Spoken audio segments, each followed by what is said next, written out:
Esto es el podcast de oro, podcast de oro, podcast de oro.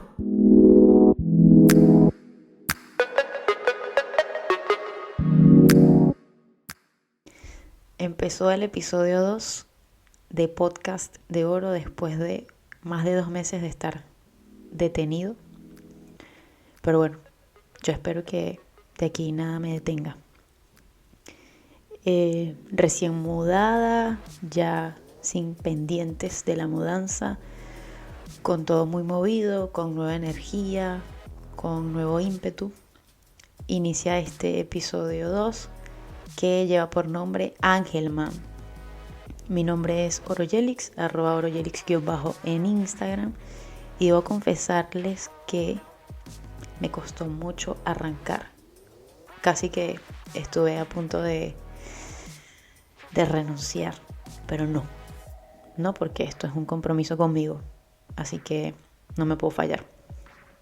El episodio 2, que la palabra es Angelman, pues se preguntaron, ¿por qué Angelman? Sin embargo, antes de eso, me encantaría que sigas pensando en tus palabras. ¿Cuáles son esas palabras que te ayudan a construir tu historia? Mira, esa historia es tan tuya que tú la puedes contar como tú quieras. Puedes rayar, puedes hacer tachones, puedes omitir cosas, Es que te tienes que contar la historia que te hace bien a ti. Y eso, irremediablemente, no puedes cambiar el pasado, pero eso que haces al contar tu historia y editarla como te ayude, eso inevitablemente va a cambiar el futuro. Y bueno, de eso se trata, porque al final somos los pintores de nuestra obra, que es esta vida. Angelman, vamos a empezar con Angelman. A ver, en el episodio 1, mi palabra fue migrar, y yo les decía, te decía, que yo estaba muy perdida y que recién estaba empezando como a darme cuenta que era lo que realmente yo quería. Entonces, cuando yo me sentía así de perdida, de triste, que esas cosas que yo había planificado no estaban saliendo para nada como quería, hubo algo que me funcionó y que ahora lo veo con mucha claridad, que fue ¿qué hice? Volver a mí. ¿Qué significa volver a ti? Es básicamente volver a conectar con esa energía en movimiento, con la alegría, con lo que a ti te hace vibrar el alma. Esa experimentación de sensaciones positivas. Y bueno, para mí, ¿qué significaba volver a mí? Era volver a estar con Tiki. ¿Y quién es Tiki? Mi hermana menor, a quien le llevo 4 años. Pero a ver, mi hermana estaba en Venezuela y, como te dije, volver a Venezuela para mí no era una opción del todo. Entonces, ¿qué hice? Antes de emigrar, es decir, antes de venirme para Uruguay, en Venezuela yo había empezado un proyecto que se llama Alas de Tiki. Y eso era básicamente un proyecto en el que mi hermana era la protagonista y a través de ella yo estaría contando qué era el síndrome de Angelman. Tiki es el motor de mi vida, o sea, ella es el ángel de la casa. Y bueno, ya les estaré contando qué es el síndrome de Angelman. Solo aquello que se nombra existe. Y esa frase tuvo demasiado sentido en el momento en el que recibimos el último diagnóstico de Tiki, cuando ella tenía 20 años. Pues porque antes de sus 20 nosotros pensábamos que ella tenía acidosis láctica. Cuando realmente, después de sus 20, es como que hubo un antes y un después. Antes de sus 20, acidosis láctica. Después de sus 20, síndrome de Angelman. Y bueno, ¿qué es el síndrome de Angelman?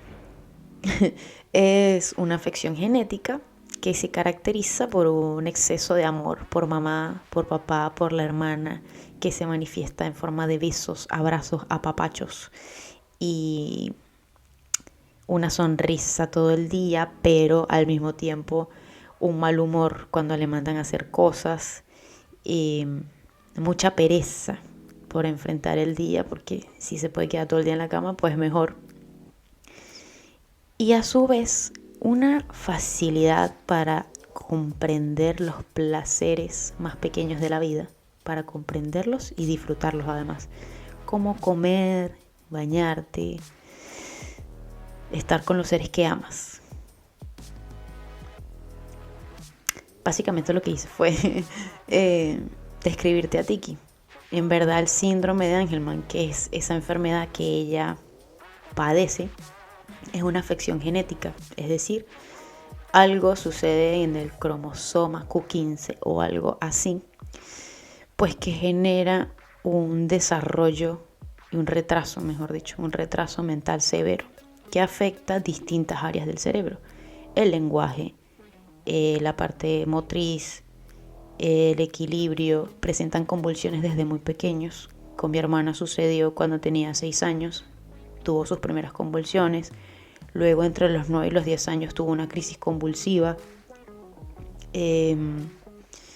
No habla, es decir, su lenguaje es demasiado reducido. Solo dice mamá o papá, y eso puede ser cualquier cosa. Ahora, ¿sobre qué cosas sí se apoya? Bueno, en los gestos, en sonidos muy específicos que hace. Y bueno, con el tiempo uno ha ido pues desarrollando un nivel de comprensión de su propio lenguaje.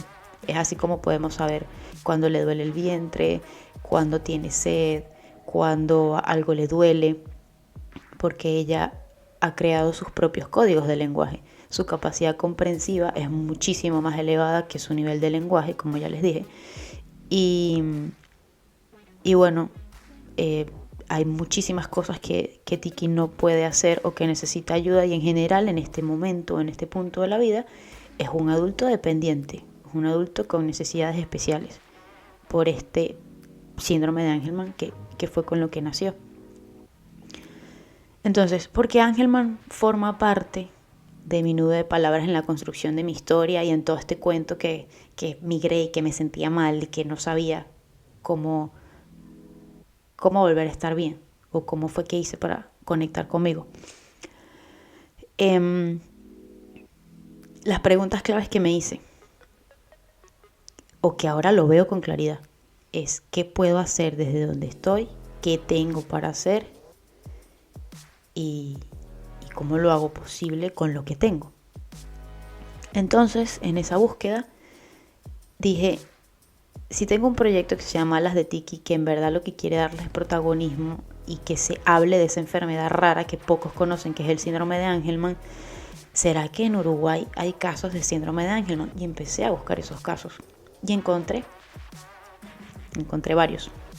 Encontré una familia por Facebook y pues mi idea era hacer un registro fotográfico del niño, de la familia, de contar su historia, de cómo llegaron a ese diagnóstico, de sus dificultades, de cómo es su rutina familiar, considerando las implicaciones y lo complejo que se vuelve para el núcleo cuando tienes un nene con necesidades especiales, en este caso que tiene síndrome de Angelman. Y la gran sorpresa fue que me encontré a la madre de Irina, quienes me dijeron ese mismo día: si quieres, vente a nuestra casa y hablamos. Y así hice. Yo estaba aterrada porque no tenía ni idea de qué iba a pasar, y porque era como una emoción de: ay, voy a ver a otro niño que no es mi hermana con síndrome de Angelman, que ya los había visto en fotos y videos, pero era un sustito en la panza que me daba de imaginar que iba a conocer a otra nena así. Y tomé un bus porque quedaba fuera de Montevideo, y recuerdo que en el bus, que aquí es cuando digo qué increíble cómo esas casualidades te van diciendo por ahí, es solo que en ese momento obviamente yo no estaba consciente de eso. En el bus Me senté y al lado se me sienta una señora que, entre pito y flauta, empezó a hablar conmigo. Se da cuenta que yo no soy de Uruguay y yo también me doy cuenta y me dice que es venezolana y yo, yo también soy venezolana. Y me cuenta que está ahí porque está haciendo un tratamiento, que su hijo estaba viviendo acá. A ver, les estoy hablando que eso fue hace como 7 años, casi. Y, y me dice, me empezó a hablar de lo que ella hacía en Venezuela. Y resulta que trabajaba en una escuela especial con niños que tenían dificultades auditivas. Y a mí en ese momento la cabeza me hizo como, o sea, yo en este momento voy a ir a ver a una niña con Angelman que tiene sus propias dificultades. Y esta señora me la estoy topando y la tengo al lado. Era como, ¿por qué? ¿Qué es esto? ¿Qué son estas casualidades?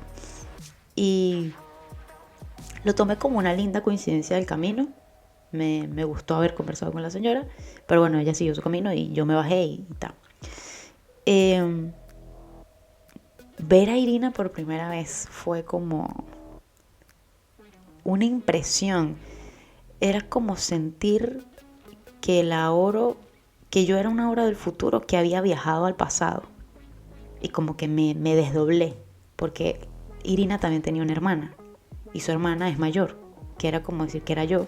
Y de paso se llevan los mismos 4 años que yo le llevo a mi hermana. Entonces era percibir la enfermedad, digamos, percibir el síndrome de Angelman desde otra perspectiva y ver las similitudes tan increíbles que existían o existen entre ellas dos.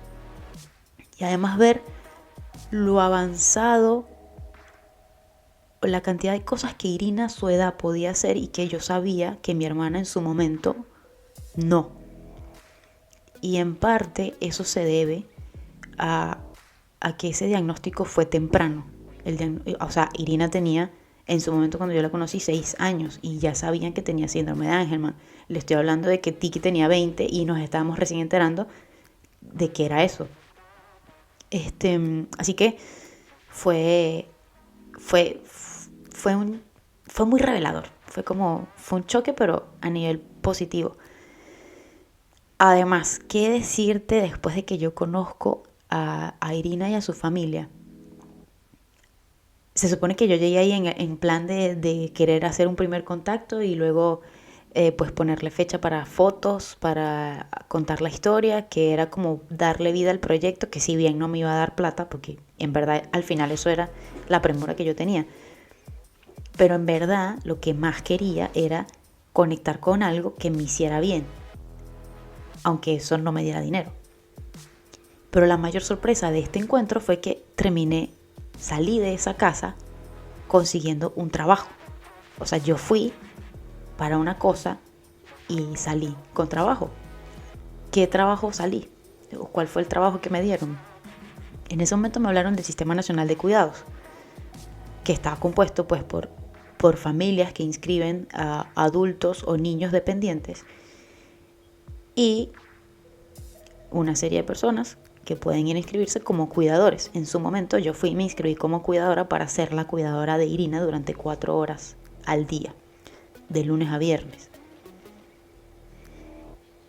Y eso no estaba en mis planes. Ahora, ¿qué resultó de tener ese trabajo? El cambio de perspectiva yo me convertí en otra Oro. O sea, fue maravilloso. Porque ser la cuidadora de Irina significó volver a conectar con la Oro hermana que no podía estar con Tiki. Conectar de nuevo con la gratitud y de entender que está mal dar las cosas por sentado. Diariamente yo iba a la escuela de Irina. La escuela 253 se convirtió en la escuela de mi vida también. Porque no solo se trataba de estar con Irina, sino de interactuar también con otros nenes que tenían cualquier otra cantidad de dificultades y de síndromes. Por ejemplo, estaba Luisito, que tenía el síndrome del pájaro o algo así. Él era chiquitico, su cabeza era chiquita, sus manitos también, no hablaba, pero era tan tierno, pero tan tierno, que su saludo todos los días era muy lindo. Apenas yo llegaba, como que alzaba los brazos y me hacía un sonidito muy, muy de él para saludarme, y me encantaba. Agustín hablaba, tenía otro tipo de dificultades, pero tenía lenguaje más avanzado. También interactué con Nisa, como que todos esos eran los amiguitos de Irina, y con cada uno logré conectarme con ellos, y me encantaba porque son tantas las cosas que ellos no pueden hacer, y de cuando lo logran, su alegría es tan linda, que eso me llenaba a mí de gratitud, de poder sentir y verlos, la forma en la que ellos mismos se podían aplaudir ese pequeño logro que uno lo ve y dice, bueno, no es gran cosa, pues para ellos significaba la vida. Recuerdo demasiado una vez que Luisito intentaba escalar y no podía, perdía el equilibrio y como medio se caía, trastabillaba. Y cuando lo logró y llegó a la parte final, aplaudía, y su sonrisa era tan genuina y tan alegre que yo obviamente sonreía y casi que quería llorar del orgullo. Así que estar en la escuela 253 siempre, en verdad fue como un ejercicio de agradecimiento, de poder verlos, de poder sentirlos, de poder conectarme con ellos, de sentirme útil, no solo para Irina, sino también para ellos. Y ver cómo ellos no se rendían ante nada, y de su capacidad para comunicarse aun cuando no los entendíamos del todo. Así que este trabajo me permitió reconfortarme, volver a conectarme. Recuerdo, mi vibra cambió por completo. O sea, yo iba feliz al trabajo y llegaba a hablar de lo nuevo que había visto, de lo que habían logrado ellos. Escribía también de ellos. Así que en esa búsqueda de volver a conectar conmigo, me llevó a lugares que me sorprendieron.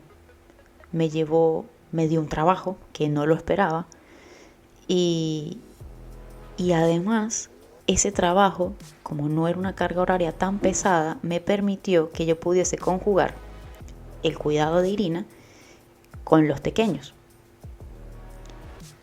¿Y qué pasó con los pequeños?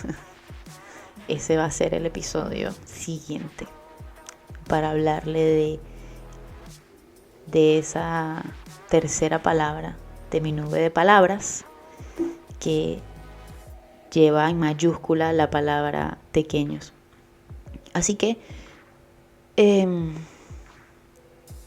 creo que es muy importante a la hora de cuando nos sentimos tristes, perdidos y con el desasosiego respirándonos acá, es identificar cuáles son nuestros lugares felices. ¿Cuáles son tus lugares felices? ¿Son lugares, son personas? ¿Qué te activa esa energía en movimiento? Hay gente que bailar los hace conectar de nuevo con eso. Bueno, entonces sería la danza. Porque la idea es hacer esas cosas en pro de tu bien, y simplemente disfrutar el proceso, porque el resultado no lo sabes, es incierto y te puede sorprender, como en efecto me pasó a mí. Así que, ¿cuáles son mis preguntas para ti antes de cerrar? ¿Qué te dice tu intuición cuando te sientes así? ¿Qué te llama? ¿Qué es eso que tú sabes y tú reconoces que te hace bien, que te suma, que te llena de energía en movimiento? ¿Qué es? ¿Cuáles son tus lugares? ¿Son lugares? ¿Son personas? ¿Son actividades? ¿Qué? ¿Qué es? Porque hacia eso es lo que tienes que apuntar. O es lo que he entendido yo que funciona. Porque cuando estás perdido, la pregunta es, ¿qué quiero? ¿Qué me gustaría? Y aunque no tengas certezas, moverte e ir hacia ello, que seguro algo encontrarás y algo aprenderás. Así que nos vemos en un próximo episodio, una próxima entrega. Gracias por estar, por quedarte y háblame de tus palabras.